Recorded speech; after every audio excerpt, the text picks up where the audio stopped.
नमस्कार। आज बात करते हैं एक काफी डराने वाले पूर्वानुमान की। एक ऐसी ऐतिहासिक मौसम की घटना जो भारत को एक बड़े संकट में डाल सकती है। चलिए आपको इतिहास में ले चलते हैं। साल था 1877 जब पूरी दुनिया का मौसम बहुत बुरी तरह से बिगड़ गया था। 2 करोड़ लोग, और ये आंकड़ा सोचिए सिर्फ ब्रिटिश भारत में अकाल से हुई मौतों का है। इसके अलावा चीन, ब्राजील और अफ्रीका में भी लाखों लोगों की जानें गईं। इस तबाही की वजह एक बहुत बड़ी मौसमी घटना जिसे कहते हैं सुपर एल नीनो। और अब क्लाइमेट मॉडल्स बता रहे हैं कि 140 सालों का सबसे ताकतवर सुपर एल नीनो हमारी तरफ बढ़ रहा है। तो सवाल यही उठता है कि क्या इतिहास खुद को दोहराने वाला है? चलिए इस आने वाले खतरे को और गहराई से समझने के लिए पहले 1877 में क्या हुआ था उसे देखते हैं। अच्छा, ये जो आने वाला संकट है, इसे समझने के लिए हमें पहले ये जानना होगा कि ये एल नीनो आखिर है क्या।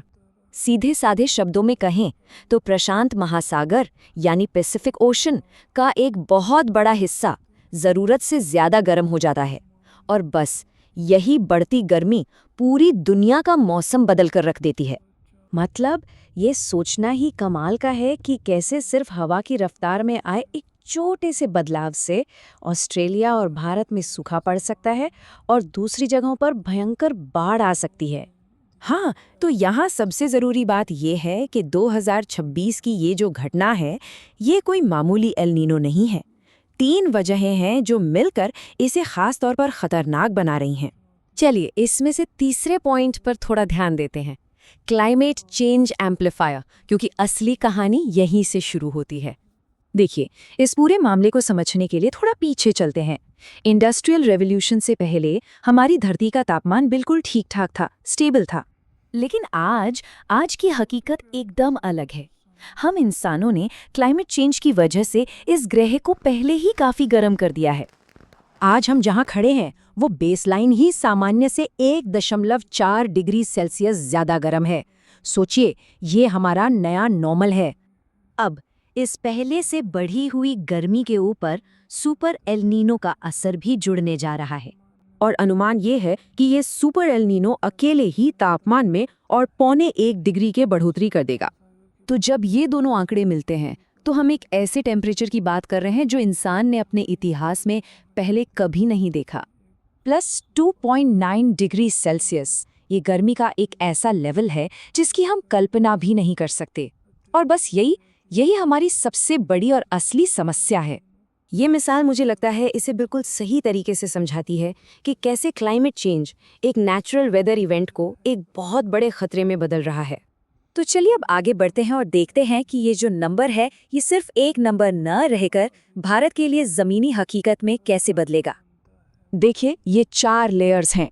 ये दिखाती हैं कि कैसे ये संकट क्लाइमेट से शुरू होगा, फिर खेतों तक पहुंचेगा, उसके बाद शहरों में, और आखिर में हर एक घर के दरवाजे पर दस्तक देगा। आर्थिक असर तो है ही, लेकिन उससे कई ज़्यादा इसका एक बहुत गंभीर मानवीय पहलू भी है, और इसका खामियाजा सबसे ज़्यादा कमज़ोर लोगों को भुगतना पड़ता है। और यहाँ एक अजीब सी बात है, लू से होने वाली मौतों की गिनती को लेकर ही हमारे यहाँ काफ़ी गड़बड़ी है। सरकारी आंकड़ों में ही देखिए कितना बड़ा फर्क है। लेकिन जब डिटेल्ड एनालिसिस किया जाता है तो पता चलता है कि भारत में गर्मी से जुड़ी मौतों की असली संख्या हर साल 1.5 लाख के करीब है। और सबसे ज़रूरी बात, भारत में हीट वेव को नोटिफाइड नेचुरल डिजास्टर की कैटेगरी में नहीं रखा गया है। इसका मतलब ये है कि पीड़ितों के परिवारों को सरकार से कोई अनिवार्य मुआवजा नहीं मिलता। इस एक पॉलिसी डिसीजन के कितने गहरे असर होते हैं, ये सोचने वाली बात है। तो इन सब आंकड़ों को देखकर जाहिर है मन में सवाल उठता है, तो फिर किया क्या जा सकता है? और आपको जानकर हैरानी होगी कि इसका जवाब काफी सीधा है। देखिए, हमारे शहरों को ठंडा रखने का सबसे असरदार तरीका क्या है? पेड़।